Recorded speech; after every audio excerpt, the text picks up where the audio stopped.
بسم الله الرحمن الرحيم. عليكم ورحمة الله تعالى وبركاته. الحمد لله نحمده ونستعينه ونستغفره ونؤمن به ونتوكل عليه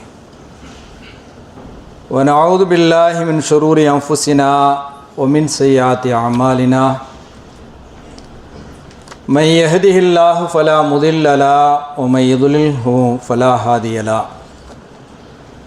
أشهد أن لا إله إلا الله وحده لا شريك له وأشهد أن محمدا عبده ورسوله صلى الله عليه وسلم. أما بعد، فقد قال الله تعالى في كلامه القديم والفرقان المجيد: أعوذ بالله من الشيطان الرجيم. بسم الله الرحمن الرحيم. إن الدين عند الله الإسلام. صدق الله العلي العظيم وصدق رسوله النبي الكريم ونحن على ذلك من الشاهدين والشاكرين والحمد لله رب العالمين. மரியாதைக்குரிய இஸ்லாமிய பெரியோர்களே, கண்ணியத்திற்குரிய எல்லாம் அல்ல அல்லாஹு ஜல்லஷானு வ தஆலாவின் நல்லடியார்களே, அன்பிற்கினிய தாய்மார்களே, சகோதரிகளே, மாணவ கண்மணிகளே, அப்துல்லாஹ் இப்னு உமர் ரலியல்லாஹு தஆலா அன்ஹு அவர்களை பற்றி நீங்கள் எல்லாம் கேள்விப்பட்டிருப்பீர்கள். உமர் ரலியல்லாஹு தஆலா அவர்களுடைய மகன்.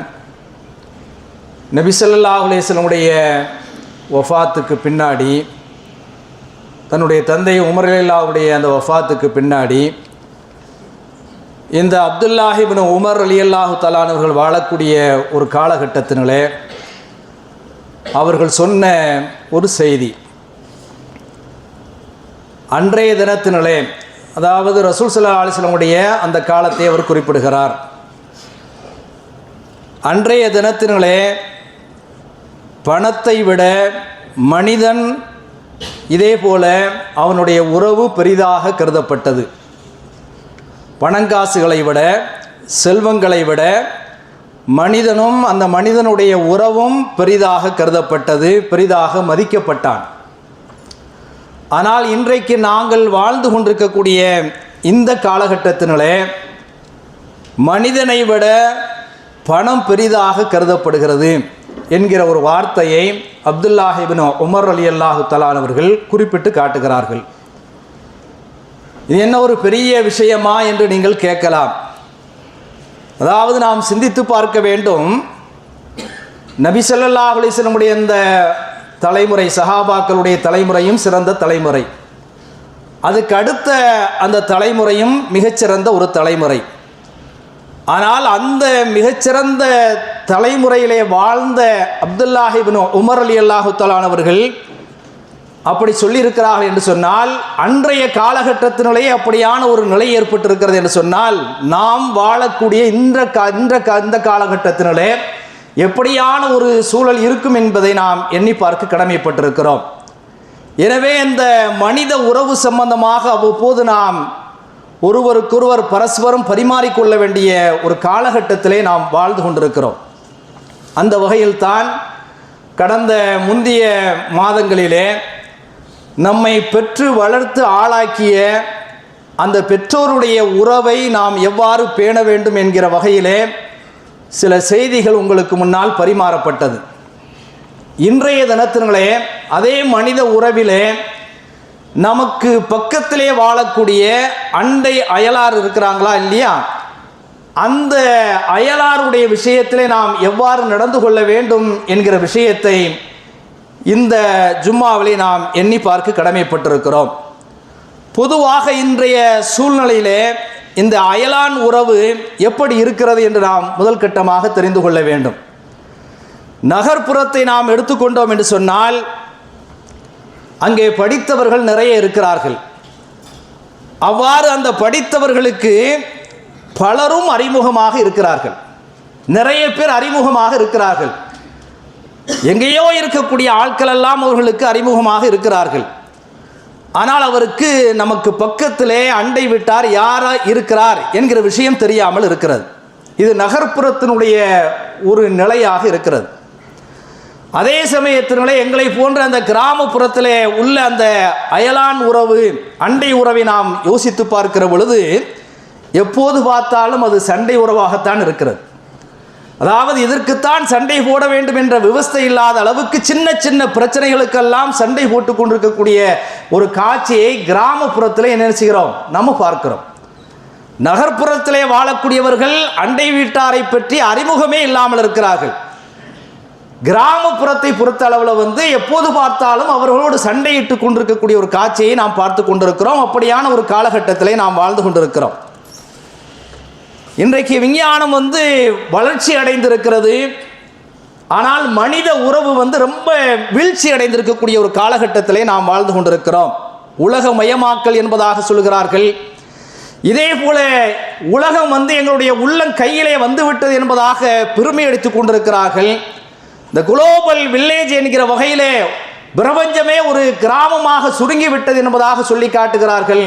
ஆனால் அயலார் பற்றிய அறிமுகமே இல்லாமல் நாம் வாழ்கிறோம் என்று சொன்னால் நாம் ஒரு மனித உறவிலே கட்டுப்பட்டவளாக இருப்போமா என்று நாம் யோசித்து பார்க்க வேண்டும். சாதாரணமாக நீங்கள் எல்லாம் ஒரு புகழ்பெற்ற நகைச்சுவையை நீங்கள் கேள்விப்பட்டிருப்பீர்கள். அதாவது வெளிநாட்டிலே சந்தித்து கொண்ட 2 இந்தியர்கள் அப்படிங்கிற வகையில் எல்லோருக்கும் அறிமுகமான ஒரு நகைச்சுவையை நீங்கள் கேள்விப்பட்டிருப்பீர்கள். அதை கொஞ்சம் மாற்றி, அதாவது நடந்த நிகழ்வா அல்லது கற்பனையா என்று நீங்கள் கேட்க வேண்டாம். அது கற்பனையாக இருந்தாலும் கூட யதார்த்த உண்மையை பேசக்கூடிய ஒரு நிகழ்வாக இருக்கிறது. வெளிநாட்டிலே சந்தித்து கொண்ட 2 இந்தியர்கள் என்பதை மாற்றி காபாவிலே சந்தித்து கொண்ட 2 முஸ்லீம்கள் அப்படிங்கிற மாதிரி நீங்கள் மாற்றிக்கொள்ளுங்கள். 2 பேரும் என்ன செய்கிறாங்க, சந்திக்கிறாங்க. ஒருவருக்கொரு என்ன செய்கிறாங்க, சலாம் சொல்லிக்கிறாங்க. சலாம் சொன்னதுக்கு பின்னாடி எந்த நாடு அப்படின்னு சொல்லி கேட்குறாங்க. அவர் என்ன செய்கிறாருன்னு சொன்னால் நான் இந்திய நாடு அப்படின்னு அவர் பதில் சொல்கிறார். இந்தியாவில் எந்த மாநிலம்? நான் தமிழ் மாநிலம், தமிழ்நாட்டில் வசிக்கிறேன். சரி, அந்த தமிழ்நாட்டில் நீ எங்கப்பா இருக்கிற, எந்த ஊருன்னு சொல்லி கேட்குற சமயத்தில் நான் மதுரையில் இருக்கிறேன். மதுரையா? அந்த மதுரையில் எந்த ஏரியாவில் நீ இருக்கிற அப்படின்னு சொல்லி கேட்குற சமயத்தினால இந்த மாதிரி காவேரி நகர் பைத்துல் முகத்தஸினுடைய அந்த மஹல்லாவில் இருக்கிறேன். அப்படியா? எந்த பிளாக்ல நீ வசிக்கிற அப்படின்னு சொல்லி கேட்குற சமயத்தில் பிளாக் 7 8 எடுக்கிறாரு. அவர் சொல்கிறார், எந்த ஃப்ளோரில் நீ வசிக்கிற அப்படின்னு சொல்லி கேட்குற சமயத்தில் 7வது மாடியில். அப்படியா? ரொம்ப நெருங்கி வந்துட்டே. எந்த வீட்டு நம்பர் என்னன்னு சொல்லி கேட்குற சமயத்தில் என்னுடைய வீட்டு நம்பர் 148. அப்போ அவர் சொல்கிறாரு, நான் 147 தான் இருக்கேன், என்ன செய்கிறேன், அந்த நம்பரில் தான் நான் வசிக்கிறேன். இதுவரைக்கும் நம்ம சந்திக்கிறாம எங்கே போய் சந்திக்கிறாங்க? அங்கே காபத்துல்லாவில் போய் சந்திக்கக்கூடிய ஒரு சூழல் இருக்கிறது. பக்கத்து வீட்டுக்காரர் யார் என்கிற விஷயம் தெரியாத அளவுக்கு இருக்கக்கூடிய ஒரு காலகட்டத்தில் நாம் வாழ்ந்து கொண்டிருக்கிறோம். இந்த நிலையில் குர்ஆனை நாம் எடுத்து பார்க்கிற பொழுது, சுன்னாவை நாம் எடுத்து பார்க்கிற பொழுது, இந்த அயலார் சம்பந்தப்பட்ட வகையிலேயே பல்வேறு வசனங்கள், இதே போல நிறைய நபிமொழிகள், வெறுமனே பொத்தாம் பொதுவாக சொல்லக்கூடிய நபிமொழிகள் கிடையாது. அதை முழுவதுமாக ஆய்வு செய்த வகையிலே சொல்லப்பட்ட ஹதீஸ்களை நாம் எடுத்து பார்த்தோம் என்று சொன்னால் இந்த மனித உறவை இஸ்லாம் எந்த அளவுக்கு சிலாகித்து பேசியிருக்கிறது என்கிற விஷயத்தை நாம் எண்ணி பார்க்க கடமைப்பட்டிருக்கிறோம். முதலாவதாக குர்ஆனில் இருக்கக்கூடிய இந்த அயலார் சம்பந்தப்பட்ட ஒரு முக்கியமான வசனத்தை நாம் பார்ப்போம். அல்லாஹ் சொல்லி காட்டுகிறான், வஅபுதில்லாஹ வலா துஷ்ரிகு பில்லாஹி ஷையா. நீங்கள் இந்த உலகத்தில் இபாதத்து அடிபணிவதாக இருந்தது என்று சொன்னால் அல்லாஹ்வுக்கு மட்டும்தான் அடிபணியுங்கள், வேறு யாருக்கும் என்ன செய்யாதீர்கள், அடிபணியாதீர்கள். அந்த அல்லாஹ்வுக்கு எந்த ஒரு பொருளையும் எந்த ஒரு மனிதனையும் நீங்கள் என்ன செய்யாதீர்கள், இணை வைக்காதீர்கள்.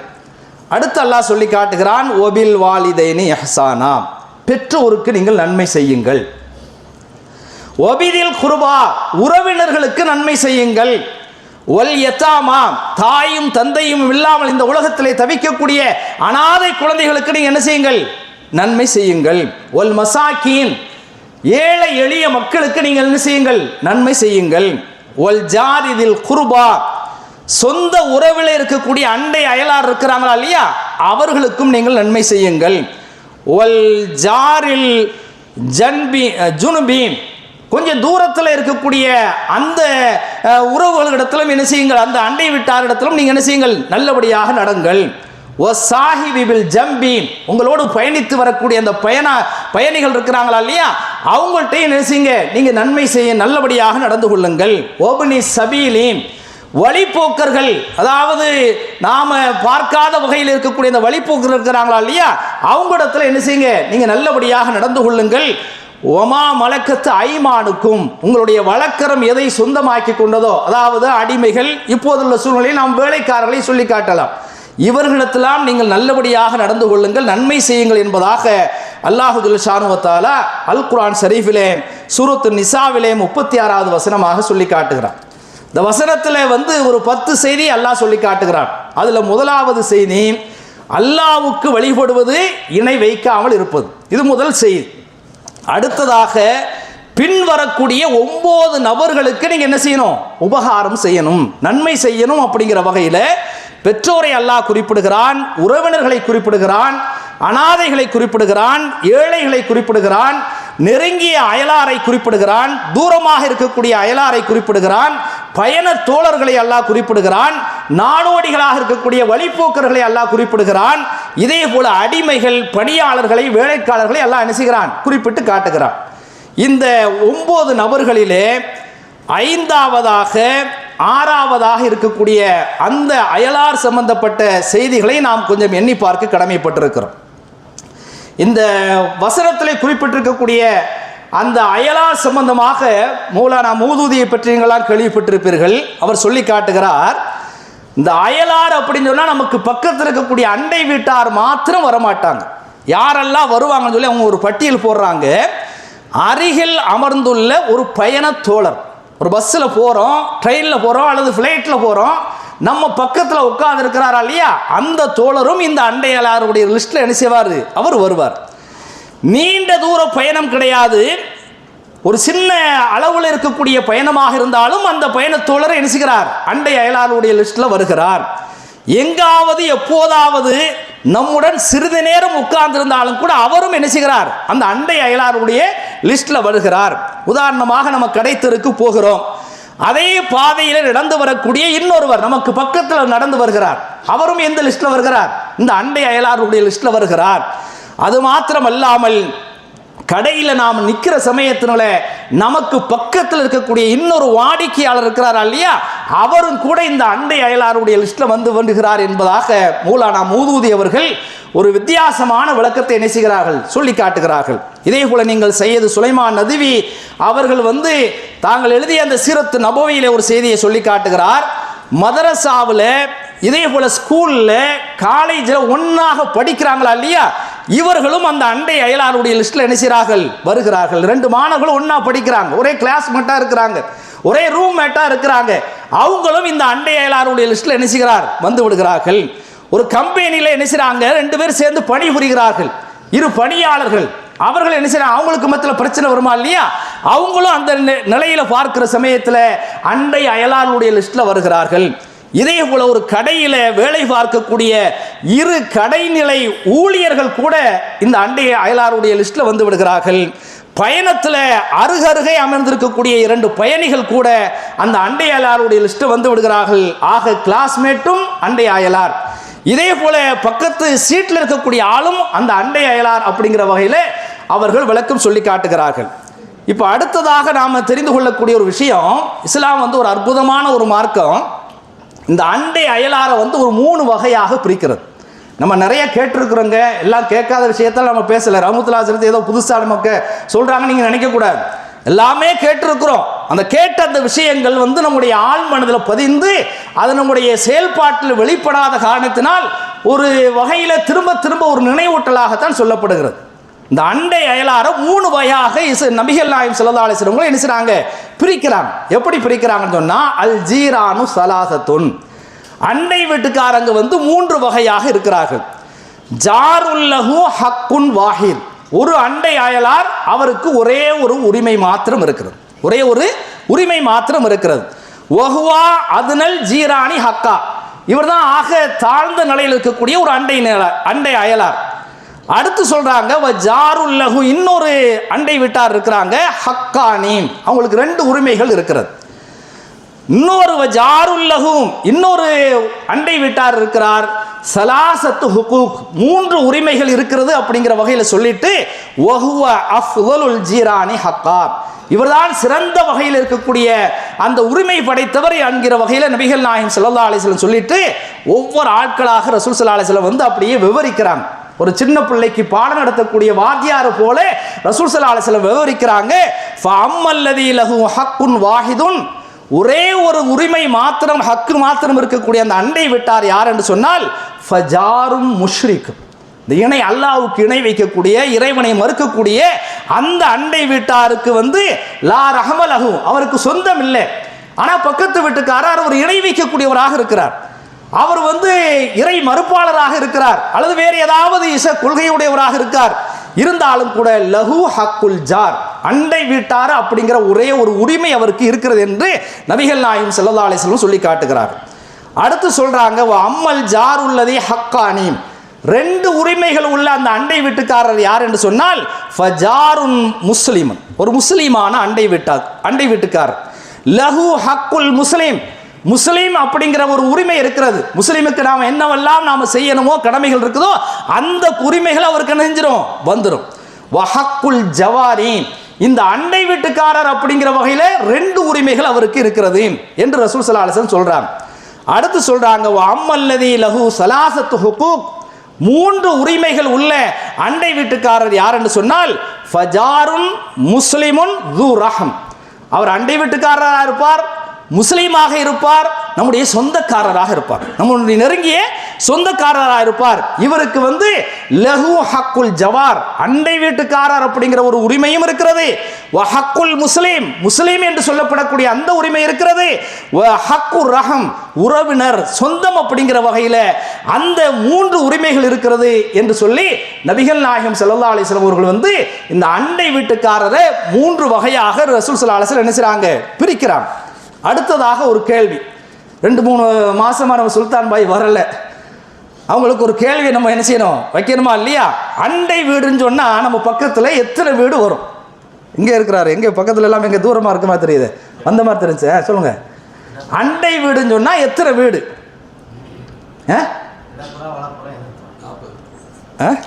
யார் சொன்னேன்? 40. அண்டை வீடுன்னு சொன்னால் 40 வீடு. இமாம் ஹசனுல் பஸ்ரியை பற்றி நீங்கள்லாம் கேள்விப்பட்டிருப்பீங்க. இந்த ஹதீஸ் வந்து ஒரு முர்சலான, அதாவது நபி ஸல்லல்லாஹு அலைஹி வஸல்லம் அவர்கள் வரை அந்த ஹதீஸினுடைய தொடர்பு போகாத வகையில் சஹாபிகளுடைய அடுத்த தலைமுறை இருக்கிறாங்க இல்லையா, தாபியன்கள் வரைக்கும் அந்த ஹதீஸ் போகக்கூடிய வகையில் உள்ள ஒரு ஹதீஸாக பதிவு செய்யப்பட்டிருக்கிறது. ஹசனுல் பஸ்ரி அவங்க சொல்கிறாங்க 40 வீடுகள், முன்னாடி 10, பின்னாடி 10, வலதுபுறத்தில் 10, இடதுபுறத்தில் 10, ஆக 40 வீடுகள் நம்முடைய அண்டை வீடு என்கிற வகையில் ஒரு சின்ன விளக்கத்தை எடுக்கிறாங்க. அவங்க சொல்கிறாங்க, ஒரு பெரிய பிளாக்ல இப்போ சாதாரணமாக கீழே வீடுன்னா பிரச்சனை கிடையாது, ஒரு பிளாக்ல வசிக்கிறீங்கன்னு சொன்னால் மேலே கீழே வலதுபுறத்தில் இடதுபுறத்தில் நீங்கள் வந்து கற்பனை செஞ்சுக்கிற வேண்டியது. அப்போ அத்தனை பேரும் வந்து நம்முடைய அண்டை வீட்டுக்காரர்கள். அந்த அண்டை வீட்டுக்காரர்களுக்கு இஸ்லாம் சொல்லக்கூடிய அத்தனை அந்த விஷயங்களை நாம் என்ன செய்ய வேண்டும், செய்ய வேண்டும். இப்போ அடுத்து ஒரு கேள்வி வரும், 40 வீட்டுக்கும் நம்ம வந்து முன்னுரிமை கொடுக்கணுமா அப்படிங்கிற வகையில் ஒரு கேள்வி வரும். இந்த கேள்வியை வந்து ரசூலுல்லாஹ்வுடைய காலத்தில் இணைஞ்சிருக்கிறாங்க, வச்சிருக்கிறாங்க. எப்படி சொல்றாங்கன்னா, ஆயிஷா ரலியல்லாஹு தஆலா அன்ஹா அவங்க சொல்றாங்க, குல்து நான் கேட்டேன், யா ரசூலல்லாஹ், அல்லாஹ்வுடைய திருத்தூதர் அவர்களே, இன்னலி ஜாரைனி, எனக்கு 2 பக்கத்து வீட்டுக்காரங்க இருக்கிறாங்க, ஃபைலா ஐயிஹிமா அஹதீம், யாருக்கு நான் ஏதாவது ஒரு கிஃப்ட் கொடுக்கறதான்னு சொன்னால், அன்பளிப்பு கொடுக்கறதான்னு சொன்னால் யாருக்கு நான் வந்து முதலிடம் கொடுக்கறது அப்படின்னு நினைச்சாங்க. ஆயிஷா ரலியல்லாஹு வந்து கேட்குறாங்க. ஃபகால ரசூல் ஸல்லல்லாஹு அலைஹி சொல்கிறாங்க, இலா அக்ரபிஹிமா மின்க பாபா, உனக்கு அந்த வாசலால் யார் ரொம்ப நெருக்கமாக பக்கத்தில் இருக்கிறாங்களோ அவங்களுக்கு நீங்கள் கொடு அப்படின்னு நினைச்சாங்க. ஆயிஷா ரலியல்லாஹுக்கு வந்து ரசூல் ஸல்லல்லாஹு அலைஹி வஸல்லம் வந்து சொல்கிறாங்க. அதாவது சாதாரணமாக மனித உறவுகளில் நம்ம யாருக்கு முதலிடம் கொடுக்கணும்னு சொல்லி கடந்த வாரத்தில் நம்ம பேசுகிற சமயத்தில் பெற்றோருக்கு நம்ம சொன்னோமா இல்லையா, அதே மாதிரியான வகையில் இந்த அண்டை அயலார் 40 வீடுகள் இருந்தாலும் கூட அதில் யாருக்கு நாம் முதலிடம் கொடுக்கணும் அப்படிங்கிற வகையில் ரசூல் ஸல்லல்லாஹு அலைஹி சொல்லும்போது அந்த பக்கத்து வீட்டு வாசலால் யார் பக்கத்து வீட்டில் இருக்கிறாங்களோ அவங்களுக்கு கொடுக்க சொல்லி ரசூல் ஸல்லல்லாஹு அலைஹி சொல்கிறாங்க. இப்போ வசதி வாய்ப்பு உள்ள ஆட்களாக இருந்தால் என்று சொன்னால் முடிந்தால் அந்த 40 பேருக்கு என்ன செய்யணும், அன்பளிப்பு கொடுக்கக்கூடிய ஒரு சூழ்நிலை உருவாக்கி கொள்ள வேண்டும். ஆனால் அதே சமயத்தில் வசதி கம்மியாக இருக்கும் என்று சொன்னால் ரொம்ப நெருக்கமாகனா வலதுபுறத்தில் இருக்க ஆளும் நெருக்கமாக இருப்பாங்க, இடதுபுறத்தில் இருக்கிற ஆளும் என்ன செய்வாங்க, நெருக்கமாக இருப்பாங்க. இப்போ ரசூல் ஸல்லல்லாஹு அலைஹி வஸல்லம் வலதுபுறத்தை வந்து முற்படுத்தி இருக்கின்ற காரணத்தினால் ஒரே ஒரு அன்பளிப்பு தான் கொடுக்க முடியும். அப்படிங்கிற கட்டத்தில் வந்து வலதுபுறத்தில் இருக்கக்கூடிய ஆளுக்கு நாம் என்ன செய்யணும், முன்னுரிமை கொடுக்க வேண்டும். 2 பொருள் இருக்கும் என்று சொன்னால் அந்த 2 பக்கத்திலே நாம் என்ன செய்யலாம், கொடுத்து கொள்ளலாம். ஒன்று மட்டுமே இருந்தால் வலது பக்கத்திலே கொடுக்க வேண்டும் என்கிற ஒரு அந்த விளக்கத்தை நமக்கு நினைச்சார்கள் அறிவுறு பெருமக்கள் நமக்கு சொல்லி காட்டுகிறார்கள். அடுத்ததாக நாம் தெரிந்து கொள்ளக்கூடிய ஒரு விஷயம் என்னவென்று சொன்னால், எந்த ஒரு விஷயத்தையும் அதனுடைய முக்கியத்துவம் தெரிஞ்சாதான் அதில் வந்து நம்ம ஈடுபாடு கொள்ளும். அந்த ஈடுபாடு கொள்வதற்காக வேண்டி ரசூல் ஸல்லல்லாஹு அலைஹி வஸல்லம் வந்து இந்த அண்டை அயலாருடைய விஷயத்தில் நடந்து கொள்ளக்கூடிய விஷயத்தை வந்து ஏதோ ஒரு முஸ்தஹபான ஒரு விரும்பத்தக்க ஒரு காரியம் அப்படிங்கிற வகையில் ரசூல் ஸல்லல்லாஹு அலைஹி வஸல்லம் சொல்லலை. நம்மெல்லாம் கேள்விப்பட்ட ஒரு விஷயம், மன்கான யுமினு பில்லாஹி வல் யௌமில் ஆஹிர். நாமெல்லாம் அல்லாஹ்வை நம்பினவங்க, மறுமை நாளை நம்பினவங்க. இந்த 2 அடிப்படையில் தான் நம்முடைய அடித்தளமே அமைந்திருக்கிறது. நீங்கள் அல்லாஹ்வை நம்பியிருந்தால், மறுமையை நீங்கள் நம்பியிருந்தால், ஃபல் யுக்ரிம் ஜாரஹு, அவர் அண்டை வீட்டுக்காரை கண்ணியப்படுத்தட்டும், அவரை என்ன செய்யட்டும், உபசரிக்கட்டும் அப்படிங்கிற வகையில் சொல்லி காட்டிருக்கிறார்கள். இந்த வெளியீட்டு முறையை நாம் கொஞ்சம் யோசித்து பார்க்க வேண்டும். ரசூலுல்லாஹ் எப்படி சொல்றாங்கன்னு சொன்னா, நீ வந்து அல்லாஹ்வை நம்புறது உண்மையாக இருக்கும் என்று சொன்னால், மறுமை நாளை நம்புவது ஒரு உண்மையாக இருக்கும் என்று சொன்னால், நீ யாரை உபசரிக்க வேண்டும், கண்ணியப்படுத்த வேண்டும், அண்டை வீட்டுக்காரரை கண்ணியப்படுத்த வேண்டும். அப்போ வந்து அந்த அண்டை வீட்டுக்காரரை கண்ணியப்படுத்துவது முஸ்தகமான ஒரு விஷயம் அல்ல, ஈமானிய அம்சம். நம்முடைய உள்ளத்தினுடைய ஆழத்தில் இருக்கக்கூடிய அந்த இறை நம்பிக்கையினுடைய ஒரு அம்சமாக ரசூல் ஸல்லல்லாஹு அலைஹி வஸல்லம் சொல்றாங்க. எப்படி சொல்றாங்கன்னு சொன்னா, ஒரு சாதாரணமாக ஒரு தந்தை சொல்வாரா இல்லையா, நீ என் பிள்ளையா இருந்தா, என் பிள்ளையா உண்மையிலே எனக்கு பிறந்த ஆளா இருந்தா நீ இப்படி நடந்துக்க அப்படிங்கிற வகையில் சொல்லுவோமா இல்லையா, அதே வகையில் ரசூல் ஸல்லல்லாஹு அலைஹி வஸல்லம் சொல்றாங்க, நீ அல்லாஹ்வையும் மறுமை நாளை நம்பிய ஒரு முஸ்லீமாக இருப்பாய் என்று சொன்னால் நீ அண்டை வீட்டுக்காரரோடு என்ன செய்ய, நல்லபடியாக நடந்து கொள்ளுங்கள் என்பதாக நபிகள் நாயகம் ஸல்லல்லாஹு அலைஹி வஸல்லம் சொல்லி காட்டிருக்கிறார்கள். இதில் வந்து இந்த அல்லாஹ்வையும் மறுமையை ஏங்க வந்து ரசூல் ஸல்லல்லாஹு அலைஹி வஸல்லம் கொண்டு வந்தாங்கிறதுக்கு ஒரு சின்ன விளக்கத்தை நாம் எண்ணி பார்க்க கடமைப்பட்டிருக்கிறோம். சாதாரணமாக இந்த உலகத்தில் நீங்கள் சில இடத்துல பார்த்தீங்கன்னா, இந்தியாவிலாம் கிடையாது, இப்போ இந்த சிங்கப்பூர்லாம் பார்த்தீங்கன்னா இடையிடையே அண்டை வீட்டுக்காரன் நல்லபடியாக வாழ்ந்திருப்பாங்களா இல்லையா, ரொம்ப அந்யோன்யமாக இருந்திருப்பாங்களா இல்லையா, அவங்களுக்கு ஒரு விழாவை வச்சு அதுக்கு ஒரு பரிசு, ஒரு விருது என்ன செய்வாங்கன்னா அரசாங்க ரீதியாகவே அந்த விஷயத்தை அவர்கள் ஏற்பாடு செய்திருக்கிறார்கள். அப்போ அந்த வகையில் இந்த பரிசு கிடைக்கும், அடுத்தவங்க பாராட்டுவாங்க, இதே போல நம்மளை வந்து சிறந்த அண்டை வீட்டுக்காரங்கிற வகையில் புகழ்வாங்க அப்படிங்கிற ஒரு எண்ணத்தோடு இல்லாமல் இஹ்லாஸான எண்ணத்தோடு, அல்லாஹ் எனக்கு மறுமையில் சொல்லி இந்த உலகத்தில் சொல்லி காட்டிருக்கிறான், அயலாரோடு நீ நடந்தாய் என்று சொன்னால் மறுமையில் உனக்கு இந்த மாதிரியெல்லாம் கிடைக்குங்கிற வகையில் அல்லாஹ் சொல்லியிருக்கிறான்ங்கிற வகையில் இஹ்லாஸான ஒரு எண்ணத்தோடு நாம் என்ன செய்ய வேண்டும், அந்த அண்டை வீட்டுக்காரர் கவனிக்க வேண்டும். அப்படி கவனிக்கிற சமயத்தில் தான் நாம் உண்மையான மூமின்களாக ஆக முடியும் என்கிற விஷயத்தை நாம் எண்ணி பார்க்க கடமைப்பட்டிருக்கிறோம். அடுத்ததாக நாம் தெரிந்து கொள்ளக்கூடிய ஒரு விஷயம் என்னவென்று சொன்னால், நபிகள் நாயகம் ஸல்லல்லாஹு அலைஹி வஸல்லம் சொல்லி காட்டிருக்கிறார்கள், சாதாரணமாக இந்த உலகத்தில் மறுமையில் ஒரு நல்லவனா கெட்டவனா அப்படிங்கிறத வந்து நாம் செஞ்சிருக்கக்கூடிய நன்மைகள் இருக்கா இல்லையா, தீமைகள் இருக்கா இல்லையா, இதை வச்சு தான் முடிவு செய்யப்படும். ஆனால் ரசூல் ஸல்லல்லாஹு அலைஹி வஸல்லம் வந்து சொல்லி காட்டுறாங்க, அனீபின் மசூத் ரலியல்லாஹு தஆலா அவர்கள் சொல்கிறாங்க, கால ரஜுலுன் நபி ஸல்லல்லாஹு அலைஹி வஸல்லம், ரசூலுல்லாஹ்ட்ட வந்து ஒரு மனிதர் வந்து கேட்குறாரு, எப்படி சொல்கிறாருன்னு சொன்னால், யார் ரசூலுல்லாஹ், அல்லாஹ்வுடைய திருத்தூதர் அவர்களே, கைஃபலி அன் அலம இதா அஹ்சன்து இதா அசாத்து, நான் வந்து ஒரு ஆளுக்கு நல்லது பண்ணியிருக்கிறேன் அல்லது கெட்டது பண்ணியிருக்கிறேன் அப்படிங்கிற விஷயத்தை நான் எப்படி அறிந்து கொள்வது, அதாவது கேட்கக்கூடிய விஷயம் என்ன சொன்னால், நான் நல்லவனா கெட்டவனா, இதை வந்து நான் எப்படி முடிவு பண்ணிடுறது, நான் வந்து என்னுடைய மனசாட்சிப்படி வகையில் நான் நல்லவன் தான் நான் கெட்டவன் தான் அப்படிங்கிற வகையில் எதை வச்சு முடிவு செய்கிறது அப்படின்னு சொல்லி என்ன செய்கிறாங்க, ரசூலுல்லாஹ்ட்ட வந்து ஒரு தோழர் கேட்குறார். அப்போ ஃபகால் நபி ஸல்லல்லாஹு அலைஹி வஸல்லம் ரசூல் ஸல்லல்லாஹு அலைஹி வஸல்லம் சொல்கிறாங்க, இதா சமிஅத ஜீரானக யகூலூன், உன் பக்கத்து வீட்டுக்காரங்க என்ன செய்றாங்க, உன்னை பற்றி சொல்கிறாங்க. எப்படி சொல்கிறாங்க, கது அஹ்சன்த, நீ வந்து அவங்ககிட்ட நல்லபடியாக நடந்துட்ட அப்படிங்கிற வகையில் அவங்க சொன்னாங்கன்னு சொன்னால், ஃபக்கது அஹ்சன்த, நீ நல்லவன்பா. அதே சமயத்தில் இதா சமிஅத யகூலூன், அவங்க சொல்கிறாங்க, பக்கத்து வீட்டுக்காரங்க சொல்கிறாங்க, இந்த விஷயத்தை வந்து ஆண்களை விட கூடுதலாக பெண்கள் சகோதரிகள் என்ன செய்ய வேண்டும், கவனிக்க வேண்டும்.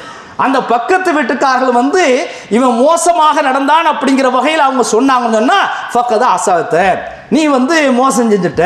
அப்ப நல்லவன் கெட்டவன் அப்படிங்கிறது வந்து நாளைக்கு மறுமையில் அல்லாஹ் முடிவு செய்வது என்பது இருக்கிறது. ஆனா அதே சமயத்தில் ரசூல் ஸல்லல்லாஹு அலைஹி வஸல்லம் சொல்றாங்க, இந்த உலகத்துல நீ நல்லவனா கெட்டவனா அப்படிங்கிறது வந்து எதை வைத்து முடிவு செய்யப்படும்? நீ பக்கத்து வீட்டுக்காரன்ட்ட எப்படி நடந்துக்கிற அதை வச்சு தான் முடிவு செய்யப்படும் என்கிற வகையில நபிகள் நாயகம் ஸல்லல்லாஹு அலைஹி வஸல்லம் சொல்லி காட்டியிருக்கிறார்கள். இன்னும் சில அம்சங்கள் இருக்கிறது, அதை அடுத்த அமர்வுல நம்ம பார்ப்போம்.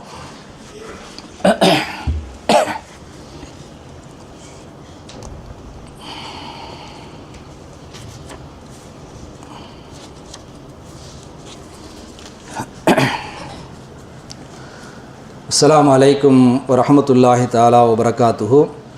மரியாதைக்குரிய இஸ்லாமிய பெரியோர்களே, கண்ணியத்திற்குரிய எல்லாம் அல்ல அல்லாஹு ஜல்ல ஷானுவ தஆலாவின் நல்லடியார்களே, முந்திய அமர்விலே இந்த அண்டை அயலார் சம்பந்தமான ரசூல் ஸல்லல்லாஹு அலைஹி வஸல்லம் சொல்லியிருக்கக்கூடிய சில முக்கியத்துவமான ஹதீஸ்களை நம்ம பார்த்தோம். இது அல்லாமல் நாம் ஏற்கனவே படிச்சிருக்கிறோம். அந்த அண்டை வீட்டுக்காரர் வந்து 3 வகையான வகையில் ஒரு விஷயத்தை நம்ம படிச்சிருக்கிறோம். அதில் வந்து அந்த முஷ்ரிக்காக இருக்கக்கூடிய ஒரு ஆளு கூட, காஃபிர் கூட நம்முடைய அண்டை அயலாருடைய அந்த லிஸ்ட்டில் வந்து விடுகிறார் என்கிற விஷயத்தை நம்ம பார்த்தோம். அப்போ அதெல்லாம் வந்து நம்ம பார்க்கக்கூடாது. பக்கத்து வீட்டுக்காரர் முஸ்லீமாக இருக்கிறாரா, அல்லது ஈமான் கொண்டிருக்கிறாரா, அல்லது தொழுதுகிட்டு இருக்கிறாரா, இந்த விஷயத்தையெல்லாம் நம்ம பார்க்கக்கூடாது. அது தனிப்பட்ட வகையில் உள்ள ஒரு விஷயம். யாராக இருந்தாலும் அவரை என்ன செய்ய வேண்டும்? இஸ்லாமும் அந்த குர்ஆனும் சுன்னாவும் அவரிடத்துல எப்படி நடந்து கொள்ள வேண்டும் என்கிற வகையில் சொல்லி காட்டிருக்கிறதோ அது மாதிரி என்ன செய்யணும்? நாம் நடக்கணும். அப்துல்லாஹ் இப்னு உமர் ரலியல்லாஹு தஆலாவுடைய அந்த வாழ்க்கையில் நம்ம பார்க்கிறோம். நம்ம ஆரம்பத்தில் அவருடைய சொல்ல வச்சதை ஆரம்பித்தோம். அந்த சொல்ல வச்சு ஆரம்பித்ததுனால அவங்களுடைய அந்த வரலாற்றை சொல்கிறது ரொம்ப சிறப்பாக இருக்குங்கிற வகையில் நம்ம சொல்லி காட்டுகிறோம். ஒரு யூத மதத்தினுடைய அண்டை வீட்டுக்காரர் அவர் பக்கத்தில் இருந்தார். அப்போ அவங்க வீட்டில் அந்த ஆடு அறுக்கப்படக்கூடிய ஒவ்வொரு சமயத்திலையும் தன்னுடைய பணியாளர்கிட்ட அந்த பக்கத்து வீட்டில் இருக்கக்கூடிய அந்த அண்டை வீட்டுக்காருக்கு நீ கொடுத்தியா அப்படிங்கிற வகையில் திரும்ப திரும்ப என்ன செய்வாங்க? அதாவது கொடுத்தது வந்து ருஜுப்படுத்தப்படுகின்ற வரைக்கும் என்ன செய்வார்?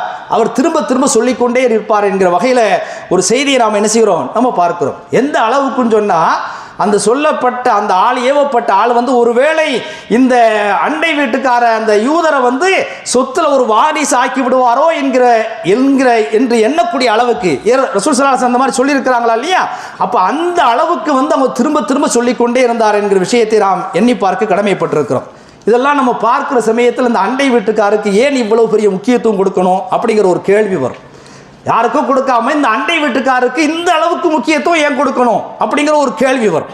சாதாரணமாக அங்கே ஒரு ஆபத்து வர்ற சமயத்தினால, ஒரு அவசரமான உதவி வர்ற சமயத்தினால நம்முடைய சொந்தம் வந்து நினைச்சுவாங்க ரொம்ப தூரத்தில் இருப்பாங்க. ரொம்ப தூரத்தில் நினைச்சுவாங்க இருப்பாங்க. பக்கத்தில் யார் இருப்பாங்கன்னா நம்முடைய பக்கத்து அண்டை வீட்டுக்காரர் தான் என்ன செய்வார்? இருப்பார். அப்போ அவங்ககிட்ட நம்ம நல்லபடியாக நடக்கிற சமயத்தில் தான் அந்த உதவி என்ன செய்யணும்? உபகாரம் நமக்கு வரும் அப்படிங்கிற வகையில் நபிகள் நாயகம் ஸல்லல்லாஹு அலைஹி வஸல்லம் என்ன செய்றாங்க? இந்த முக்கியத்துவத்தை கொடுக்குறாங்க. இந்த உறவுகள்கிட்ட கூட வந்து நம்முடைய அந்தரங்கம் தெரியாமல் இருக்குங்க. நம்முடைய சொந்த உறவுகள்கிட்ட கூட நம்முடைய அந்தரங்கம் என்ன செய்யாது? தெரியாமல் இருக்கும்.